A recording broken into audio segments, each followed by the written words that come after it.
కాంగ్రెస్ ప్రభుత్వం మరో కుట్రకు తెరలేపింది.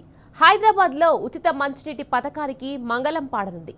నగరవాసులకు గత బీఆర్ఎస్ ప్రభుత్వం ఉచిత మంచినీటి పథకాన్ని తీసుకొచ్చింది. కానీ గత ప్రభుత్వ ఆనవాళ్లు చెరిపేసే కుట్రలో భాగంగా ఈ పథకానికి తూట్లు పొడిచేలా రేవంత్ రెడ్డి సర్కార్ నిర్ణయాలు తీసుకుంటుంది. ఇటీవల ఓ జాతీయ మీడియాకు ఇచ్చిన ఇంటర్వ్యూలో ఈ అంశం స్పష్టం చేశారు రేవంత్ రెడ్డి. దీనిపై హైదరాబాద్ బస్తీవాసులు మండిపడుతున్నారు.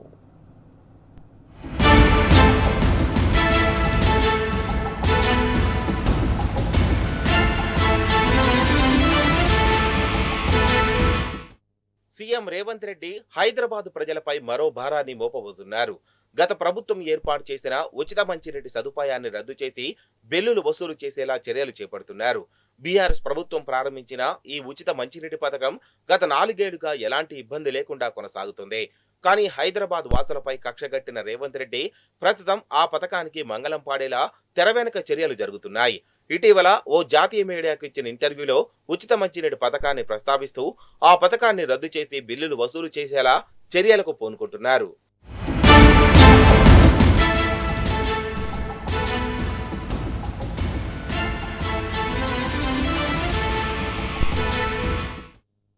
గత బీఆర్ఎస్ ప్రభుత్వంలో ఈ పథకం ప్రారంభించే నాటికి 2.5 లక్షల నుంచి 3 లక్షల వరకు లబ్ధిదారులున్నారు. ఈ మధ్య కాలంలో మరింత పెరిగి దాదాపు 4 లక్షల మంది ఈ ఉచిత మంచినీటిని 20,000 లీటర్లను అందుకుంటున్నారు. దీనిపై బిల్లులు వసూలు చేస్తే నగరవాసులకు మరింత భారం కానుంది. ఈ పథకంలో బస్తీవాసులే ఎక్కువగా ఉన్నారు. చిన్న చిన్న అపార్ట్మెంట్లు కూడా ఇందులో ఈ లబ్ధి పొందుతున్నాయి. పెద్ద పెద్ద అపార్ట్మెంట్లయితే 20,000 లీటర్ల వరకు ఉచితంగా ఇస్తూ అంతకంటే ఎక్కువ వాడుకున్న నీటికి బిల్లులు వసూలు చేస్తున్నాయి. కానీ రేవంత్ రెడ్డి హైదరాబాద్ వాసులపై కక్ష సాధింపు చర్యలకు పూనుకుంటూ ఏదో ఒక భారాన్ని హైదరాబాద్ ప్రజలపై మోపుతున్నారు.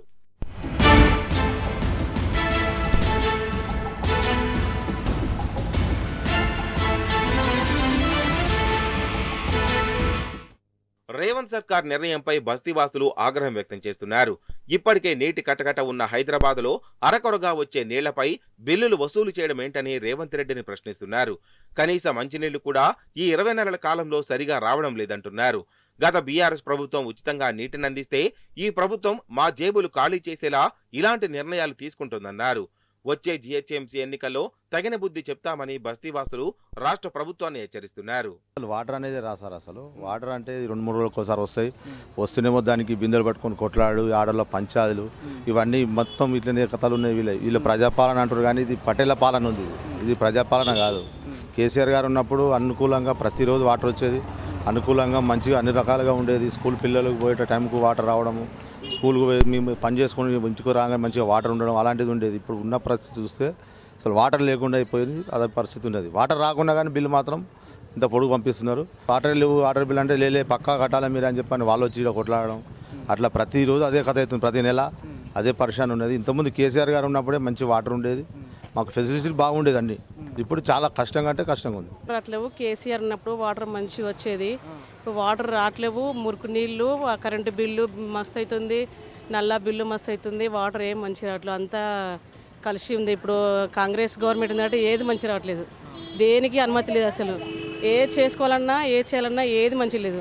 టీఆర్ఎస్ గవర్నమెంట్ ఉన్నప్పుడు కేసీఆర్ ఉన్నప్పుడు అన్నిటికీ మాకు అనుకూలంగా ఉంది, ఎలాంటి లోటు లేదు, మంచిగా ఉంది. ఇప్పుడైతే మస్తు 500-600 దాకా వస్తుంది. బీఆర్ఎస్ గవర్నమెంట్ ఉన్నప్పుడు 20,000 లీటర్స్ వచ్చేది. అంటే ఇక్కడ స్లమ్ అని కానీ కాలనీ అని కానీ చూడకుండా అందరికి ఇచ్చేవాళ్ళు. 20,000 లీటర్స్ ఫ్రీ వచ్చేటివి. అప్పుడు నీళ్ళ ప్రాబ్లం కూడా ఎక్కువ ఉండకపోతుండే. ఇప్పుడు ఈ కాంగ్రెస్ గవర్నమెంట్ వచ్చినప్పటి నుంచి ఒక 19 మంత్స్ నుంచి అయితే అసలు నీళ్లు లేవు. అసలు ఎంత ఇబ్బంది అవుతుందంటే చెప్పలేము.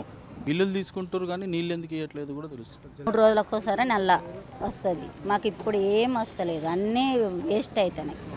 ఇప్పుడు కేసీఆర్ ఉన్నప్పుడు పురిగి వచ్చిన నీళ్ళు మంచిగా వచ్చేది. 3 రోజులకు ఒకసారి వస్తుంది నల్ల వచ్చినా కూడా బిల్లు బరాబరిగా వస్తాం. అట్లా బిల్లు 300 వస్తుంది మాకు. Current bill 500. జీరో బిల్లు అంటే అలా జీరో బిల్లు లేదు, ఏం లేదు. ఏదేమైనా సీఎం రేవంత్ రెడ్డి రాష్ట్ర ప్రభుత్వం తీసుకున్న నిర్ణయాలు రాష్ట్ర ప్రజలపై తలకు మించిన భారంలా మారుతున్నాయి. నాటి బీఆర్ఎస్ ప్రభుత్వంలో సుభిక్షంగా ఉన్న తెలంగాణ ఇప్పుడు ఎడారిగా మారుతున్నా నీళ్లు ఇచ్చే దిక్కులేని కాంగ్రెస్ ప్రభుత్వం రాష్ట్ర ప్రజల పన్నుల రూపంలో అందిన కాడికి దోచుకునేందుకు యత్నిస్తోంది.